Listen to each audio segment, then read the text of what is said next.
ఓం శ్రీ నౌకాంబికాయ నమః. నా పేరు విల్లూరి హరి, రాష్ట్ర గౌరవ కార్పొరేషన్ డైరెక్టర్ని.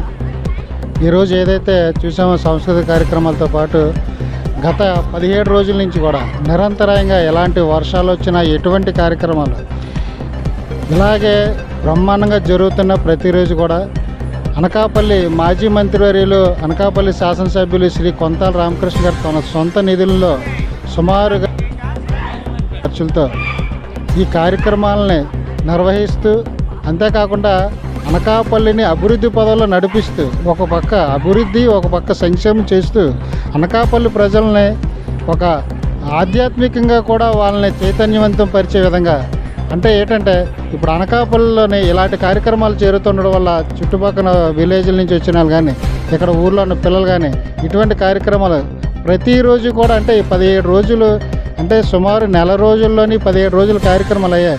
నెల రోజులు ఇప్పుడు సుమారు మనం ఒక పండగ పెడితే ఆ పండుగలు అన్నీ సినీ రికార్డింగ్ డ్యాన్స్లో లేదంటే ఏదో వల్గర్గా అసభ్యపదంగా జరిగే కార్యక్రమాలు ఉంటాయి, కానీ ఆ పండగ రక్తి కట్టదు. అలాంటిది సుమారు నెల రోజుల పాటు కూడా కేవలం అమ్మవారి పాటలతోటి సాంస్కృతిక కళా వైభవాన్ని చుట్టుపక్కల రాష్ట్రాల నుంచే కాకుండా జిల్లాల్లోంచి కూడా అంతమంది ప్రతి ఊరి నుంచి కూడా మేం చేస్తామని సుమారుగా మాకు ఇప్పుడు ఆల్రెడీ 30 రోజులకి 60 ప్రోగ్రాలు కాకుండా ఇంకా ఎక్కువ మంది మాకు అప్రోచ్ అవ్వడం కూడా జరుగుతుంది. 60 ప్రోగ్రాలు డిజైన్ చేసుకోవడం కూడా మా నిర్వాహకులకి కొంచెం ఇబ్బందికర పరిస్థితి ఏర్పడింది. ఎందుకంటే ఇంతమందిలో 60 టీములను సెలెక్ట్ చేయడం కూడా మాకు కష్టమైన పని అయింది. అటువంటిది ఈ కళను ప్రోత్సహించే విధంగా అనకాపల్లి శాసనసభ్యులు కొంతాల రామకృష్ణ గారు ఎంత కార్యక్రమాలు చేస్తున్నారు. ముఖ్యంగా అనకాపల్లి జనసేన పార్టీ ఇన్ఛార్జ్ భీమశెట్టి రాంకీ గారి పర్యవేక్షణలో ప్రతిరోజు కూడా కార్యక్రమాలు ఏ విధంగా జరుగుతున్నాయి.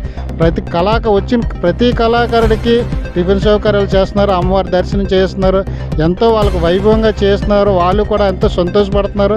ముఖ్యంగా అనకాపల్లి పట్టణ ప్రజలందరూ కూడా ఇటువంటి కార్యక్రమాలను మునుపెన్నడూ లేని విధంగా గత 2 సంవత్సరాల నుంచి ఏదైతే శాసనసభ్యులు కొంతాల రామకృష్ణ గారు అనకాపల్లి శ్రీ నౌకాంబిక అమ్మవారిని రాష్ట్ర పండుగగా ప్రకటించి తర్వాత నుంచి జరిగిన జాతర 2 జాతరలు కూడా గత ఏడాది కూడా సుమారు నెల రోజుల పాటు, ఇంతకుముందు కొత్త అమ్మవారి జాతర రోజు అక్కడ అమ్మవారి గుడి దగ్గర ఒక 5-6 స్టేజ్లు ఉండేవి.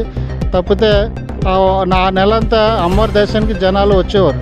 కానీ ఈరోజు అలా కాదు. నెల రోజుల పాటు అనకాపల్లి నూకాలమ్మ అంటే ఉత్తరాంధ్ర అనుకునే వాళ్ళం, ఉత్తరాంధ్ర ఎలవేలుపుకునే అమ్మవారిని రాష్ట్ర పండుగగా మార్చి రాష్ట్రం అంతా కూడా విస్తరించి ఇంత విధంగా అమ్మవారి పూజలు అందుకున్నారు. ఈ కార్యక్రమంలో అనకాపల్లి నుంచే కాకుండా చుట్టుపక్కల ప్రజానికి అందరం పాల్గొని ఏదైతే రామకృష్ణ గారి ఆధ్వర్యంలో, రామ్కీ గారి ఆధ్వర్యంలో, కూటమి నేతల ఆధ్వర్యంలో జరుగుతున్న ఈ ఉత్సవాలని జయప్రదం చేయాలని కోరుకుంటూ సెలవు తీసుకున్నాం. జై దుర్గా భవాని.